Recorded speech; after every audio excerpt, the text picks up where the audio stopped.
ગુજરાતના વિદ્યાર્થીઓ માટે બેસ્ટ 3 સ્કોલરશિપ જે ગુજરાત ગવર્મેન્ટ જે છે એ આપણા ગુજરાતના વિદ્યાર્થીઓ માટે પ્રોવાઈડ કરે છે. એમાં સૌથી મોટી જે સ્કોલરશિપ જે છે એ છે MYSY, મુખ્યમંત્રી યુવા સ્વાવલંબન યોજના. એ એપ્લાય કરવાનું સ્ટાર્ટ થતું હોય છે સપ્ટેમ્બર ઓક્ટોબર મહિનામાં અને ડિસેમ્બર મહિના સુધી તમે લોકો એપ્લાય કરી શકો છો, રાઈટ. MYSY scholarship.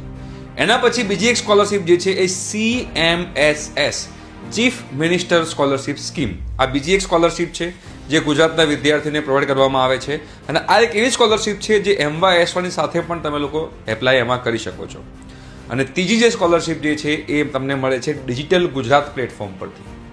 આ પ્લેટફોર્મ પર તમે SC, SC, ST, SCBC, open EWS કેટેગરીના હોવ તો એની અંદર હોસ્ટેલની, તમારા કોલેજની, બરાબર છે, એ બધાની સ્કોલરશિપ ત્યાં આગળ અવેલેબલ હોય છે. ઇવન ત્યાં આગળ તમને ટેબ્લેટ સહાય યોજના, લેપટોપ સહાય યોજના પણ એમાંથી મળતી હોય છે ડિજિટલ ગુજરાત પરથી. તો આ 3 ગવર્મેન્ટ ઓફ ગુજરાતની સ્કોલરશિપ છે. આ સ્કોલરશિપ વિશે તમારે વધારે જાણવું હોય તો યુટ્યુબ પર જાગૃત આવાઝ યુટ્યુબ ચેનલ સર્ચ કરજો, ત્યાં આગળ તમને બધી ઇન્ફોર્મેશન મળતી રહેશે.